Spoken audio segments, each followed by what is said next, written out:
అందరికీ నమస్కారం. గత వీడియోలో మనం హరిగారితో ఇంటి ఫ్రీక్వెన్సీల గురించి అలాగే నక్షత్రాల గురించి రెండు ఎలా మ్యాచ్ చేయాలి, మరి ఇంట్లో వాళ్ళ ప్రవర్తనలు ఎలా ఉండాలి, సో డీటెయిల్గా మనం డిస్కస్ చేసాం. సో హరిగారితో ఆ టాపిక్ గురించి డీటెయిల్గా డిస్కస్ చేసాం. మరో ఇంట్రెస్టింగ్ టాపిక్తో హరిగారితో మళ్ళీ వాళ్ళ మనం ఉందన్నాం. సాధారణంగా ఇంటి గర్భం అనేది 12 అడుగులు ఉండాలంటారు. సాధారణంగా మనం ఈ రోజుల్లో వింటూ ఉన్నాం. మరి అసలు ఇంటి గర్భం కాన్సెప్ట్ ఏంటి, అసలు ఉంటే అది ఎన్ని అడుగులు ఉండాలి? మళ్ళీ వాళ్ళు మన స్టూడియోలో హరిగారు ఉన్నారు. మనకున్న సందేహాన్ని హరిగారితోనే అడుగుదాం. హరిగారు నమస్కారం. నమస్తే అండి సార్. ఈ మధ్యన ఇంటి గర్భం ఈ టాపిక్ ఎక్కువ వింటున్నాను. వాస్తు పండితులు మా సైడ్ కూడా వచ్చేసి ఏమండి ఖచ్చితంగా మీరు 12 అడుగులు కట్టాలి. మాది Gudivada Eluru side sir, Andhra side. So vastu పండితులు వస్తున్నారు, ఏమండి 12 అడుగులు ఖచ్చితంగా ఉండాలి ఇంటి గర్భం, లేదంటే మీకు కలిసి రాదు, అర్జెంటుగా మోడిఫికేషన్ చేస్తున్నారు, చాలా హడావుడి చేస్తున్నారు. ఈ ఇంటి గర్భం కాన్సెప్ట్ ఏంటి అసలు? నిజంగా 12 అడుగులు ఉండాలా? 12 కాకపోతే ఎన్ని అడుగులు ఉండాలి? మీ మాటలో వివరించండి. ఇంటి గర్భం అనేది ఎంతైనా ఉండొచ్చు, ఫస్ట్ కండిషన్. మరి 12 అనేది నేను కేవలం విన్నది ఎక్కడ తెలుసా మీకు? విజయవాడ, గుంటూరు నుంచి స్టార్ట్ అయితే కాకినాడ, తుని వరకు విన్నాను. ఎందుకంటారు? ఈ ఏరియాలో ఎవరన్నా మిస్లీడ్ చేస్తున్నారు అంటారా? మీ నాలెడ్జ్ 100% ఎక్కడ వినలేదు. మళ్ళీ నేను అక్కడ మాత్రం ఇప్పుడు కూడా ఫాలో అవుతాను. నేను చాలా చెప్పాను. అయితే ఎందుకు 12 అడుగుల గర్భం అని మాట్లాడుతున్నారని నేను డీటెయిలింగ్గా చెప్పేస్తాను. ఏమన్నా బిజినెస్ మోడల్ ఉందా దీనిలో? ఎస్, అంటే బిజినెస్ మోడల్ అని కాదు, పూర్వం అంటే దీని గురించి మనం చరిత్ర చదివితేనే ఇప్పుడేంటో అర్థమవుతుంది. క్లియరా? రైట్. ఇప్పుడు నేను ఒక మాట చెప్తాను మీకు. ఒక ఇల్లు తీసుకుందాం, ఒక 20x20. వాళ్ళు ఏమంటారంటే 12 అడుగుల గర్భం కంపల్సరీ ఉండాలి. అంటే మినిమం ఒక సెంటర్ ఆఫ్ ద రూమ్ 12 అడుగులు ఉండాల్సిందే. అది ఈశాన్యమా, నైరుత, గర్భమా అనేది మాట్లాడతారు. గర్భము అంటే ఇక్కడ ఏంటంటే పూర్వం రోజుల్లో గర్భం అని దేన్ని అనేవాళ్ళు అంటే, ఒక ఇంటికి సంబంధించిన 4 రూమ్స్, ఒక రూమ్ ఉంటుంది కదా, ఆ రూమ్ యొక్క కొలత 12 అడుగులు ఉండాల్సిందే, దానికి మించి ఉండొద్దు అంట. నిజమిది, తప్పు కాదు, నిజమే. 12 అడుగులే ఉండాలి, దానికి మించి ఉండొద్దు, శాస్త్ర ప్రమాణం ఉంది. రీజన్ ఏంటి? దేని ఆధారంగా 12 అడుగులు ఉండాలి? ఎస్, నేను ఇప్పుడు ఇక్కడ కుర్చీ మీద కూర్చున్నా, ఇక్కడ నుంచి ఇక్కడికి ఒక రాడ్ పెడతాను, గుర్తుపెట్టుకోండి. ఇక్కడ నుంచి ఇక్కడ రాడ్ పెడతాను. ఈ రాడ్ 3 అడుగులకు పెడితే సమానంగా కరెక్ట్ స్ట్రైట్ ఉంటుందా? జనరల్గా చెప్పండి, స్ట్రైట్గా ఉంటుందా? పోనీ ఒక్క ఫీట్ పెట్టాను, స్ట్రైట్గా ఉంటుందా ఈ రాడ్? జనరల్గా రాడ్ ఐరన్ రాడ్ స్ట్రైట్గా ఉంటుందా? రైట్. ఇంకొక రాడ్ పెట్టి కొంచెం డిస్టెన్స్ పెంచాను, ఇంకో రాడ్ పెంచాను, అప్పుడు ఏమవుతుంది? ఇంక్లినేషన్ వస్తుంది, బెండ్ అవుతూ ఉంటుంది. సో ఒక స్టాండర్డ్ కర్ర తీసుకొని ఒక మొత్తుని ఇక్కడి నుంచి ఇక్కడికి, పూర్వం రోజుల్లో స్లాబ్ లేదు, బీమ్స్ లేవు, కాంక్రీట్ బీమ్స్, మనకు ఈ రాడ్స్కి సంబంధించిన పిల్లర్స్, దాని తర్వాత బీమ్స్ అనేవి లేవు. ఆ టైంలో ఏం చేసేవాళ్ళు తెలుసా మీకు? అప్పుడు పెద్ద పెద్ద కర్రలు తీసుకొని బ్యాలెన్స్ కోసం పెట్టి దాని మీద స్లాబ్ లాగా చెక్కలతో వేసేవాళ్ళు. సో దీని యొక్క బ్యాలెన్స్ అనేది ఈ యొక్క గోడకు ఖచ్చితంగా 12 అడుగులు మాత్రమే మెయింటైన్ చేసేవాళ్ళు. దానికంటే మించి తీసుకొని 12.5, 13 తీసుకుని కొంచెం ఇట్లా బెండ్ అయిపోయేది. అప్పుడు ఏమవుతుంది? సో 12 వరకు బాగుంది కాబట్టి 12 అడుగుల గర్భమే తీసుకోవాలి. దానికి మించి తీసుకుంటే ఏం జరుగుతుంది? బెండ్ అవుతుంది, ఇల్లు డ్యామేజ్ అవుతుంది అనేది వాళ్ళ కాన్సెప్ట్. ఇప్పుడు క్లారిటీ వచ్చింది మీకు? సో ఒక రీజన్ అయితే వ్యాలిడ్ రీజన్ అయితే 100%. సో 12 అడుగులకు మించి గర్భం ఉండనే కూడదు 100%. 12 అడుగుల కంటే గర్భం ఉండొచ్చు.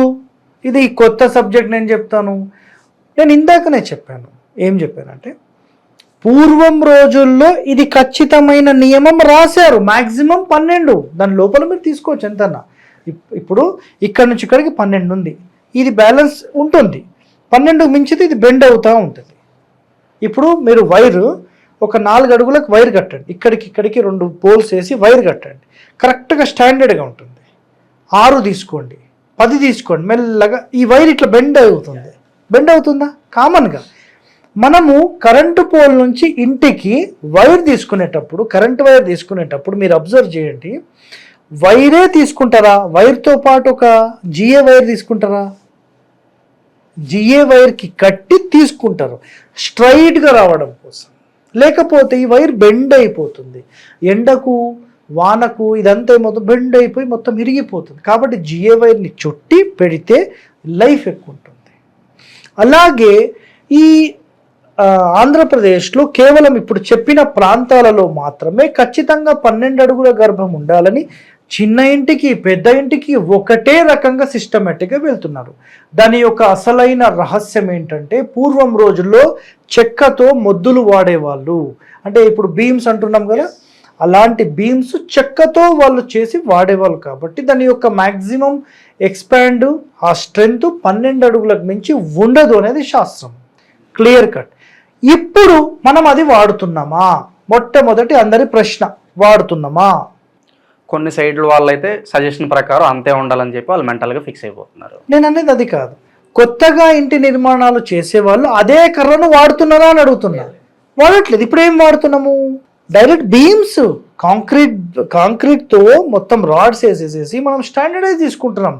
12 కాకపోతే 20 తీసుకునే స్టాండర్డ్స్ వచ్చినాయి.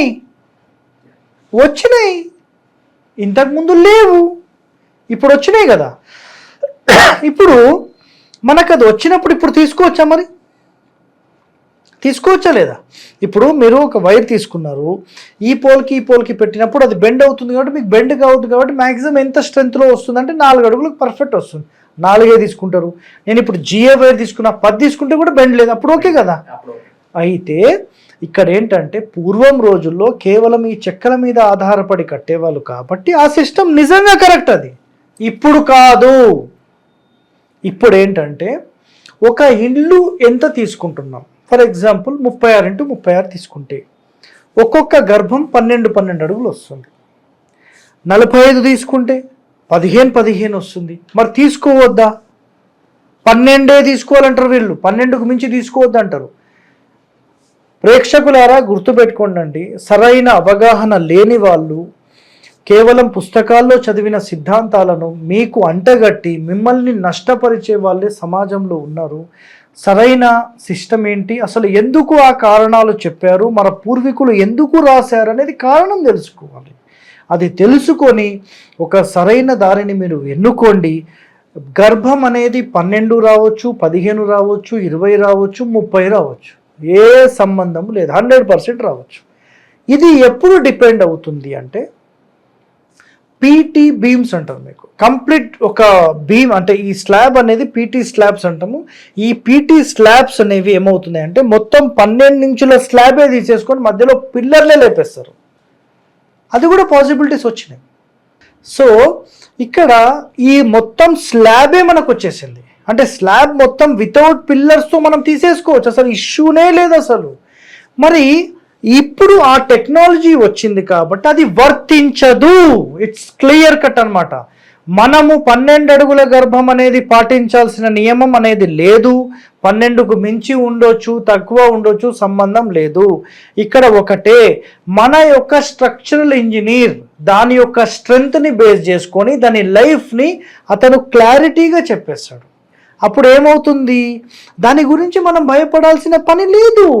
అది క్లియర్గా 12 అడుగులు ఉండాలనేది రాంగ్ సిస్టమ్. అది క్లియర్ కట్గా నేను చెప్పేస్తున్నాను.